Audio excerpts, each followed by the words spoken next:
Comme nous pouvons le constater, have got se compose de deux verbes. Have à l'infinitif to have et got à l'infinitif to get. Donc dans ce cas, have devient l'auxiliaire de got qui est conjugué au participe passé. Pour le verbe et son auxiliaire, la règle est la même qu'en français. Bien évidemment, il y a aussi des verbes irréguliers en anglais. To get en est un, ce qui donne au passé simple got et au participe passé got. Et nous ici, ce qui nous intéresse, c'est donc get au participe passé got, qui veut dire obtenir, et le verbe avoir au présent have, ce qui nous donne have got. Et voici quelques exemples. J'ai des nouvelles chaussures, qui se traduit par I have new shoes et I've got new shoes, ce qui veut dire exactement la même chose. Mais si vous traduisez littéralement I have got new shoes, il se traduira par j'ai obtenu des nouvelles chaussures. Donc là, la différence est tout simplement que I have new shoes est conjugué au présent, and I have got est conjugué au passé composé. C'est un peu comme en français, nous allons dire j'ai des nouvelles chaussures ou j'ai eu des nouvelles chaussures. Mais c'est ce qui nous ramène au même car je les ai dans le moment présent. Donc peu importe comment vous allez tourner la phrase, elle voudra dire la même chose. Voilà. Autre différence, c'est que have va avoir plus tendance à être employé en Amérique et have got en Angleterre. Have est aussi plus formel que have got. Et maintenant, nous allons voir la forme négative qui ne se compose pas pareil, tout comme la forme interrogative que nous verrons plus tard. Donc là, pour I have the time, sous sa forme négative, il va devenir I do not have the time. Car le verbe to do apparaît souvent dans les formes négatives et interrogatives, ce qui est encore une autre leçon. Donc là, I do not have the time, si vous le traduisez littéralement, ça ferait je ne fais pas avoir de temps. Je n'ai pas de temps. Ou en français, nous allons dire je n'ai pas. Nous allons utiliser le verbe être. En anglais, ils vont plus avoir tendance à utiliser le verbe do, qui voudrait dire je ne fais pas avoir de temps. Voilà, pour que vous ayez une petite idée de do. Donc maintenant, nous allons voir I've got, qui devient sous sa forme négative I have not got the time. I haven't got the time.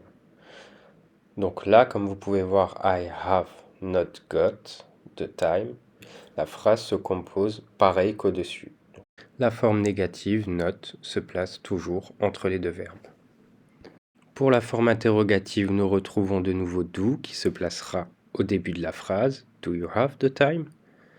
Et pour have you got the time? À présent, voici un exemple de conversation qui vous aidera à mieux comprendre la différence entre have and I've got. Donc j'arrive dans un magasin pour savoir s'ils ont reçu la paire de chaussures que je désire. Hello, do you have the B-Max shoes here? No, sorry I don't have them yet. Are you sure? Because I had an email saying you have the shoes in the store. Yes, we were supposed to receive them today but they didn't arrive, so what I can do is, when I'll have them, I'll keep a pair on the side for you and call you to let you know. Is that alright for you? Yes, that's great. Thank you so much. Donc là, have est utilisé. Comme vous voyez dans la première phrase, bonjour, avez-vous les B-Max chaussures ici? Do you have? Donc nous avons utilisé la forme interrogative avec do you. Non, désolé, je ne les ai pas pour le moment. I don't have. Là, nous utilisons la forme négative I do not have, sous sa forme contractée bien évidemment.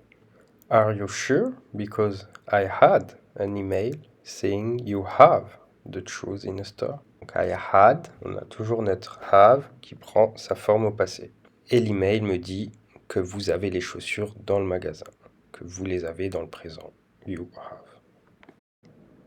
Donc maintenant, nous allons voir la conversation avec Have you got?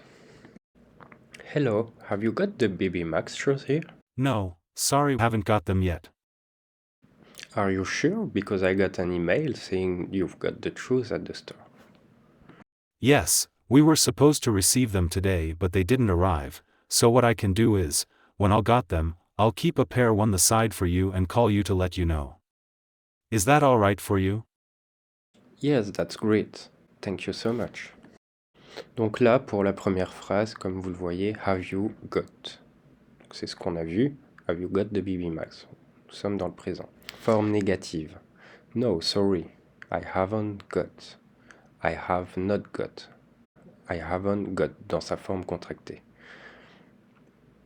Are you sure? Because I got an email. Là, vous voyez, il n'y a pas de have parce que au passé, ce ne sera pas I have got, autrement, nous sommes dans le présent, ce sera I got, tout simplement. I got an email saying you've got the shoes, donc you have got the shoes, sous sa forme contractée.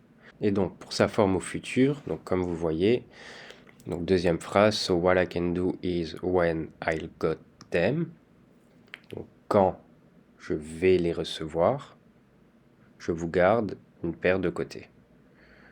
Donc, ça pourrait aussi fonctionner avec when I've got them. Quand je les ai, je vous contacte. Mais là, j'ai voulu vous montrer la forme au futur de got, qui est I will got them.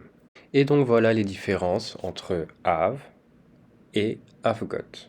J'espère que vous avez bien saisi. N'hésitez pas à poser vos questions si vous avez des doutes sur quelque chose. Merci d'avoir regardé cette vidéo, j'espère que cela vous aura aidé et plu. Si ça vous a plu, n'hésitez pas à mettre un petit pouce bleu et à bientôt. Bye!